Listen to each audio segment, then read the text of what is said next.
أهلا بكم. لسه حضراتكم في مسلسل ارتفاع الأسعار اللي أرهق الأسرة المصرية وخلاها لمس أكتاف. النهاردة أو من يومين ثلاثة فوجئنا حضراتكم بارتفاع جنوني في أسعار السمك. يعني عندنا مثلا الأسرة البسيطة في مصر بتعتمد على نوع من أنواع السمك اسمه السمك البلطي، سمك نيلي. ده معظمنا مثلا بنجيبه وبيكون بديل حضراتكم للبروتين، بديل للحمة أو بديل للفراخ، وبيبقى في متناول الأسرة البسيطة. النهاردة فوجئنا حضراتكم إن الأسعار أصبحت خرافية، لأن وصل كيلو السمك البلطي إلى 150 جنيه. 150 جنيه ثمن الكيلو حضراتكم. ارتفاع الكبير الغير مبرر في الأسعار ده بيزيد أعباء الأسرة يوم ورا يوم.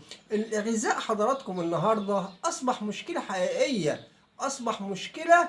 المفروض يعني القائمين على راحة الناس يبصوا إن النهاردة الأسرة مش قادرة توفر غذاء. لما يرتفع أسعار السمك بالشكل ده، الناس هتاكل إزاي؟ أو هتاكل إيه؟ وهتعيش إزاي؟ وهتواجه الغلاء ده إزاي؟ دخلك محدود والتزاماتك الأساسية، مفيش نوع من أنواع الرفاهية خالص. أنت بالكاد تقدر تعيش.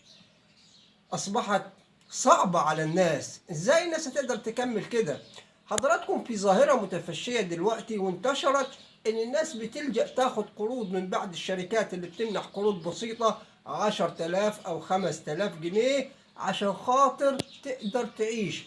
يعني كنا مثلا الأسرة البسيطة ممكن تجيب قرض 10,000 جنيه أو 15,000 جنيه عشان ممكن تعمل مشروع بسيط تقدر تعيش منه. لكن النهاردة أصبحت الظاهرة دي منتشرة وواقع، حالة واثنين وثلاثة وعشرة. الناس بتجيب القروض البسيطة دي عشان خاطر تصرف منها، تقدر تدفع فواتير الكهرباء، تدفع فواتير الغاز، تشتري أنبوبة، تشتري حتى طعام. يعني أصبحت تاخد قرض وتسدده بالدين عشان تاكل. الأسرة المصرية يا أخوانا في خطر حقيقي، في خطر واقع الناس بتعيشه. اللي وصلت للقمة العيش حضراتكم لما كيلو السمك يوصل ل 140 جنيه أو 150 جنيه، أمال الناس هتعيش إزاي يا إخوانا؟ نظرة للأسرة المصرية اللي أصبحت متهالكة وصحتها أصبحت متهالكة. النهاردة بنقول وبندق جرس إنذار إن الأسرة المصرية أصبحت في خطر. وفقنا الله لما فيه الخير. سلام الله عليكم ورحمته وبركاته.